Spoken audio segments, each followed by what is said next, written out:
ప్రవచనాలు చేయాల్సిన ఆలోచన ఎందుకు వచ్చింది? మా కాలనీ సంగారెడ్డిలో మేమున్నటువంటి ప్రాంతం కేఎస్ నగర్, కేతకీ సంగమేశ్వర నగర్ అంటారు. అక్కడ కేతకీ సంగమేశ్వర స్వామి ఆలయం ఉంది సంగారెడ్డి చౌరస్తాలో. అక్కడ అన్ని అపార్ట్మెంట్స్ ఉంటాయి, దాదాపు 17 అపార్ట్మెంట్లు ఉంటాయి అక్కడ.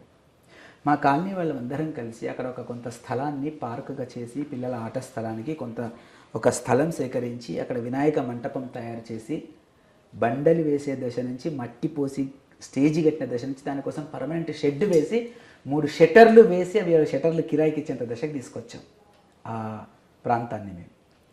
అక్కడ మా మిత్రులందరూ కూడా ప్రతిరోజు సాయంకాలం వినాయకుడి సేవ, పూజ అందరూ చేసేవాడు.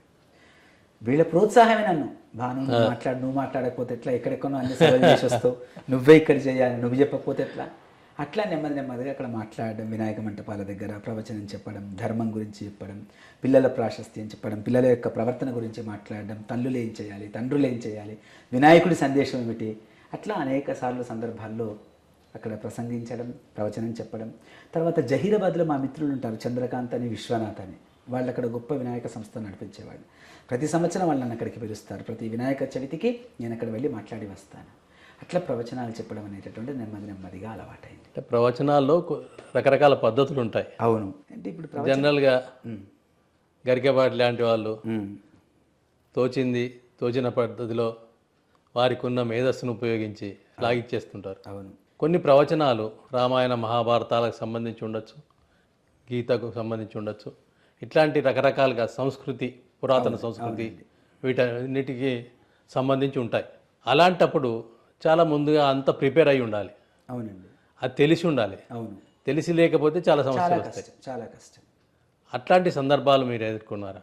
లేదు, అట్లా హాయిగా సాగి నేను వెళ్ళిన ప్రతి ప్రవచనం హాయిగా సాగి. మీరు అన్నట్టుగా ప్రవచనం చెప్పేటటువంటి వాళ్ళు పిలిచినటువంటి సంస్థ వాళ్ళు, లేకపోతే మండలి వాళ్ళు, లేకపోతే ఇంకొకరో సాహిత్య సంస్థ వాళ్ళు ముందే చెబుతారు మనకు, అయ్యా మీరు ఇట్లా భాగవతం మీద ప్రవచనం ఇవ్వాలి, లేదా మీరు రామాయణం మీద ప్రవచనం, లేదా వినాయకుడి తత్వం మీద ప్రవచనం ఇవ్వాలి, లేకపోతే టీ న్యూస్ ఛానల్లో శ్రీరామ ప్రవచనం. వారు ఫోన్ చేశారు, ఒకవైపు అక్కడ భద్రాచలం నుంచి కళ్యాణం లైవ్ మధ్యలో ఇస్తుంటామండి, మీరు రామతత్వం, రామ వైభవం చెప్పాలి అని.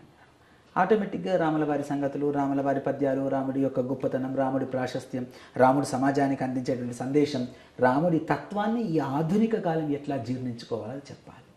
ఇవాళ ప్రవచనాలు కూడా ఏమైపోతున్నాయంటే ఒక్కొక్కసారి అంశానుగతమైనటువంటి ప్రవచనం ఉన్నప్పుడు అది అంశానికే పరిమితం కావచ్చు, కానీ మాట్లాడుతున్నటువంటి ప్రవచనకర్త సమాజాన్ని అందులోకి తీసుకొని రావడం, అందులోని అంశాలను సమాజానికి అన్వయించడం చేసినప్పుడే ప్రవచనానికి ప్రజలు కనెక్ట్ అవుతారు.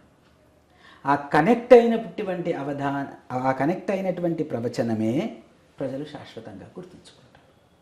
కాబట్టి అట్లా నేను వ్యూహాత్మకంగా అడుగులు వేశాను ప్రవచనాలు. అట్లా కనెక్ట్ చేయడంలో భాగంగా కొందరు రాజకీయాలు తీసుకుంటున్నారు, కొందరు సినిమాలు తీసుకుంటున్నారు. ఇటీవల ఒక సినీ నటి మీద చేసిన పదాలు చాలా విమర్శకు గురయ్యాయి. అవును. ఇట్లాంటి సందర్భాలు రకరకాలుగా వస్తుంటాయి. అవును. అయితే కొన్ని సందర్భాలలో ప్రవచనకర్తలు అంటే పరిధి దాటి మాట్లాడడమా కావాలని కూడా చేయరు. అయితే అప్పుడప్పుడు మాట్లాడుతున్నటువంటి ఫ్లోలో అది వచ్చేస్తుండవచ్చు. వీరు చెప్పాల్సినటువంటి భావం ఒకటి కావచ్చు, అది వ్యక్తపరిచేటటువంటి భావం కూడా ఒకటి కావచ్చు. అప్పుడు వ్యతిరేకత వస్తుంది. చమత్కారమే అది మంచి కోసమే. ఒక్కొక్కసారి చెప్పాల్సిన మాట ఒక పదం అటు ఇటు వెనక మారినా, దాన్ని అర్థం చేసుకునేటువంటి విధానం మారినా అక్కడ అది అపసవ్య దిశలోకి మారేటటువంటి ప్రమాదం ఉంటుంది. కాబట్టి ఆ 2 సందర్భాలు, మాట్లాడేటప్పుడు ఆచితూచి మాట్లాడితే ఏ సమస్యలు రావు. ఇవాళ మాట్లాడడం అనేటువంటిది ఒక గొప్ప కళ. మన అభిప్రాయాన్ని ఎదుటివారి హృదయానికి తాకేటట్టుగా సూటిగా చెప్పగలగాలి. స్ప్రైట్ అడ్వర్టైజ్మెంట్ అప్పట్లో ఒకటి వచ్చింది, సూటిగా మాట్లాడండి సుత్తి లేకుండా. ఎంత సూటిగా మాట్లాడితే అంత చిక్కులకు దూరంగా ఉంటారు. ఎంత విషయం చుట్టే కరెక్ట్గా మాట్లాడితే అంత అద్భుతంగా ఉంటుంది. కాబట్టి ప్రవచనం చేసేటటువంటి వారు ఆలోచించి ఆచితూచే మాట్లాడతారు. ఒక్కొక్కసారి దాని ఇంపాక్ట్, దాని యొక్క అర్థం చేసుకునేటువంటి శైలి కూడా మారిపోయేటప్పుడు, అర్థం చేసుకునే శైలి కావచ్చు, ఆవేశంలో ఉండే మార్పులు కావచ్చు, జరుగుతుండవచ్చు, రకరకాలుగా ఉంటాయి, జరుగుతుండవచ్చు. ప్రవచనాలు చేసే సందర్భంగా మీరు గొప్పగా ఫీల్ అయిన సందర్భం ఉందా? నేను చాలా సందర్భాల్లో సంతోషపడతాను. నేను జహీరాబాద్లో వినాయక మండపం దగ్గర ప్రవచనం చేసినప్పుడు అక్కడ దాదాపు ఒక 350-400 మంది ఉన్నారు.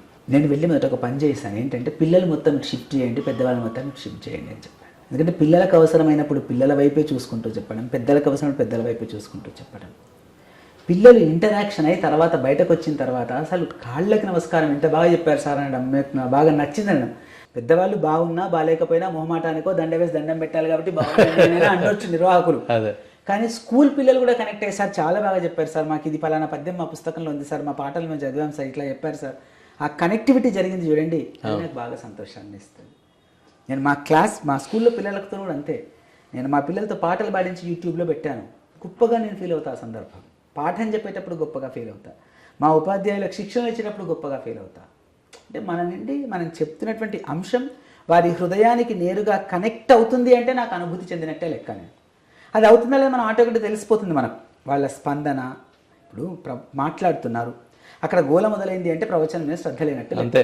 మొదటి విషయం శ్రద్ధగా వింటున్నారు, చేతులు లేపుతున్నారు, మాట్లాడుతున్నారు, ఎవరేం చేస్తున్నప్పుడు స్పందిస్తున్నారు అంటే కరెక్ట్గా కనెక్టివిటీలో ఉన్నారు అని అర్థం. మనం అది ఆటోమేటిక్గా తెలిసిపోతుంది. కాబట్టి కనెక్ట్ అయింది అంటే నేను అనుభూతి చెందినట్టే లెక్క.